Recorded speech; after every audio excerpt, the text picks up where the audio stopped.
Okay, so we're going to connect two things today that seem like they're from completely different universes. A super futuristic physics conference and a really radical philosophy paper from over 50 years ago.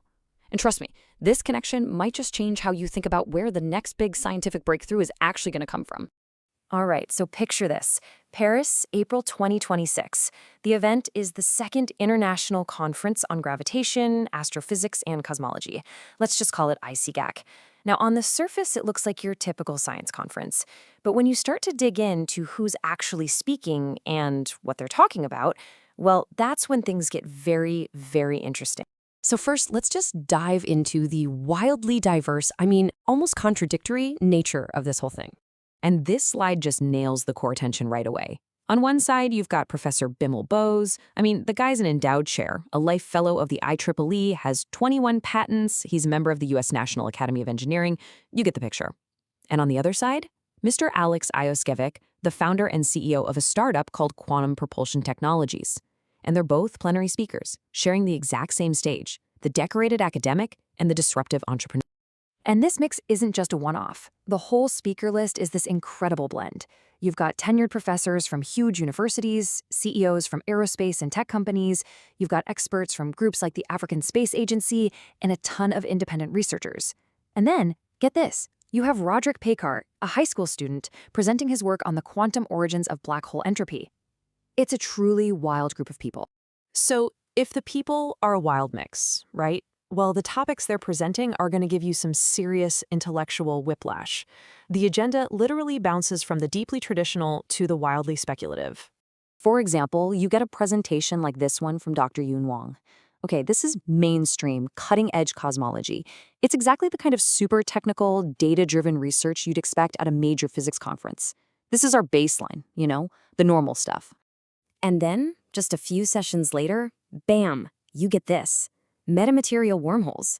This sounds like it was pulled straight out of a sci-fi movie, but it's being presented as a serious topic for the new space age. So in the span of a single coffee break, we've jumped from the observable universe to the highly, highly theoretical. And this is where you see the real outer fringes of the conference. Here, Ms. Magdalena Filsek is connecting the search for a unified theory of everything with biophysics, neuroarchitecture, and her invention, the Vinci power nap pendulum. It's just this breathtaking fusion of fields you would almost never see in the same room, let alone the same presentation. Which, of course, brings us to the big question. What is going on here? Is this a serious scientific conference?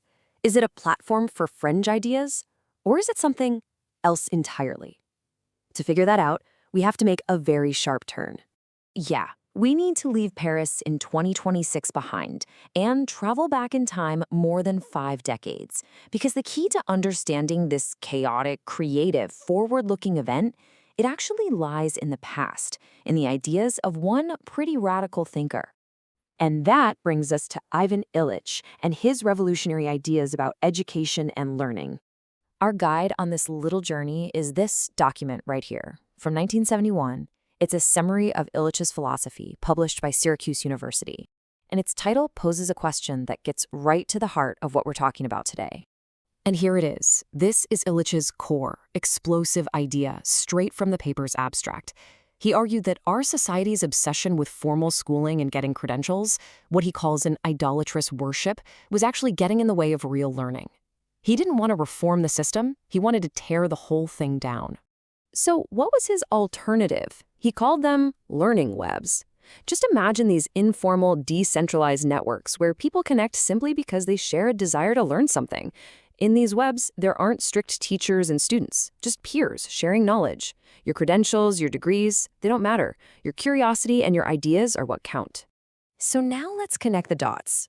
What if that futuristic physics conference isn't just a conference? What if it's a perfect modern-day example of one of Ivan Illich's learning webs in action? This is where the theory just maps perfectly onto reality. Illich said we should end the worship of formal certification. And what happens in 2026? A high school student presents right alongside a member of the National Academy of Engineering. He imagined networks based on mutual inquiry, while the conference is packed with independent researchers and startup founders sharing ideas on the exact same footing as academics. He wanted lifelong access to opportunities, and this forum is open to everybody, from mainstream cosmologists to people theorizing about wormholes. It is a learning web. Now, this connection has some pretty huge implications for where innovation and new knowledge actually come from in the 21st century. It suggests a big shift away from our traditional institutions. You see, the most radical thing about that ICAG conference isn't a talk about wormholes. It's the structure of the event itself. It's a whole new model where the lines between the establishment and the fringe, the expert and the amateur, they're completely blurred. So why does this matter to you and me? Well, because it signals a fundamental change in how discovery happens.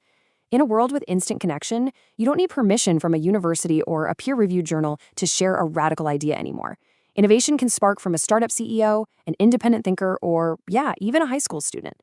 In this kind of model, the value is on the idea itself, not the credentials of the person who came up with it. It suggests that these chaotic, open, and sometimes really strange communities, they could be the true frontiers where the next great scientific revolution begins. So let's wrap all this up by going back one last time to our 1971 philosopher, because he really framed the choice that we're still facing today. The introduction to this paper on Illich notes that he's a radical trying to turn things right side up. He challenges us to look at the very foundations of how we learn and how we discover. And that brings us right back to that title, lifelong learning or lifelong schooling. See, schooling implies rigid structures, credentials, institutions. But learning? Learning is a process. It's a web of inquiry that's open to anyone at any time. The conference in Paris has clearly made its choice. And so that leaves us with one final question. As we look to solve the biggest mysteries of the cosmos and push the boundaries of what we know, where should we place our bets?